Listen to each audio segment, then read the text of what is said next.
Hi, I'm Judy Shaw. I'm on the floor of the New York Stock Exchange. Joining me today is Bob Wright, former vice chairman of General Electric, former chairman of NBC Universal, and the co-founder of Autism Speaks.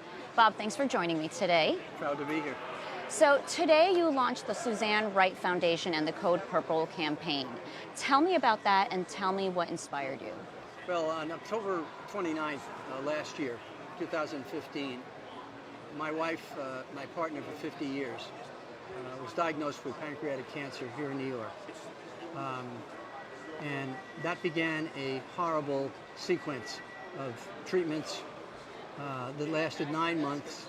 She died on July 29th, 2016. In her class of 2015, if you want to call it a class, there are 53,000 people were diagnosed in her class.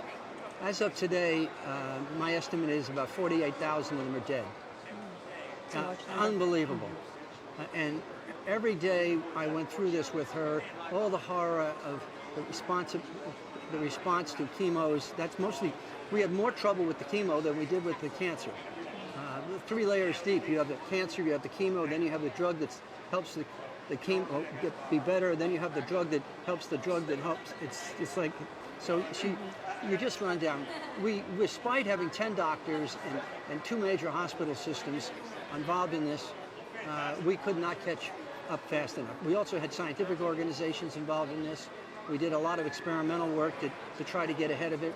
But nothing was fast enough or rapid enough to give us the tools that oncologists have for pancreatic cancer are very, very poor. And people don't quite understand that. And that's part of what I'm saying. Mm-hmm. A lot of what I'm saying, some very good people won't say. And this is it because this whole issue has to go back to the lack of government leadership in this. The private sector is willing to fund. There are a lot of people out there, but they're operating independently. And that's not going to get it done. It hasn't gotten it done. And there's been no major scientific improvement in this for 40 years. No major cancer has remained the same. 92% of the people die very quickly with this cancer. It's the same number 40 years ago. So the war on cancer passed this by. They never got in the war. And I'm here to say we need to change that. Yes, we need more money, but we also need a different dynamic in the National Cancer Institute. We need a dynamic where people have a sense of urgency. They have a sense that something has to get done tomorrow. The same thing that all businesses have.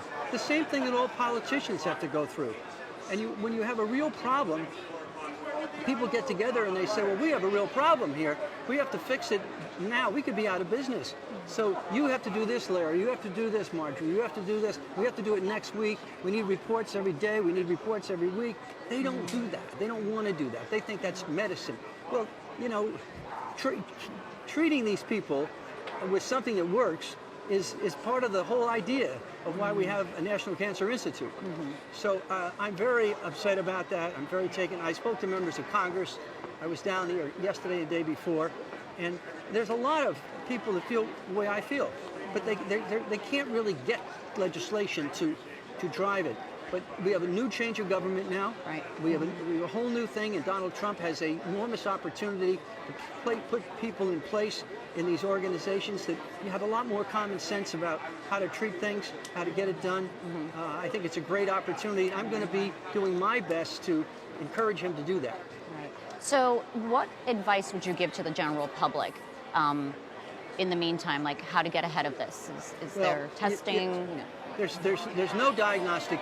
There's no diagnostic tool for this. Mm-hmm. The only way you can truly find out if you've got it is maybe a sonogram. Suzanne had a sonogram that didn't show, but it should have, but it didn't.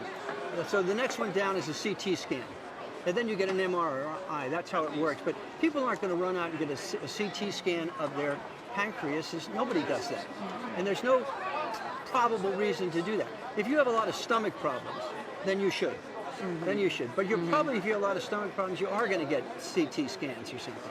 That's the only real way. She found out because she had a lot of pain, and it turned out her bile duct was blocked. And we went in for a stint. And then when the doctor that did it went in, he found out, he came back and told me right out that October 29th, he said, you know, the stent is going to work. It's going to give her a lot of relief. The bile duct was blocked, but she's got pancreatic cancer, and there's lesions on her liver. So that means you're stage 4, and you're ineligible for surgery. So, and there's no curative of anything. So all it is a series of chemos that they're supposed to add a decent amount of life. She had them all. She got really very good. Now they're going to say, well, she lived a month. But if she knew she was going to go through all this to live a month, she wouldn't have done it. I mean, because it was not a pretty picture by any means. Well, I'm very sorry for your loss, and I had the privilege of meeting your wife a number of times when you've come here to ring the bell to raise awareness for autism with Autism Speaks. So I do thank you for joining me today. Well, I just want to say, in the last 20 years, 1 million people have died from pancreatic cancer. So there's an army, potential army of 1 million families. So my goal is, I'd like would you be one of 1 million? And you're going to see that a lot from us, one of 1 million. And I hope to get 1 million of them because their families are still alive. This may be something they can get into to drive recognition, priority, that's the whole issue. Well, I think it's great to have you behind this because, you know, just knowing all that you've done for autism, I know that you're going to be a true, person to raise awareness. Well, thank you very much. So, thank you for joining me. I appreciate being here. Great to have you. It's a lovely spot.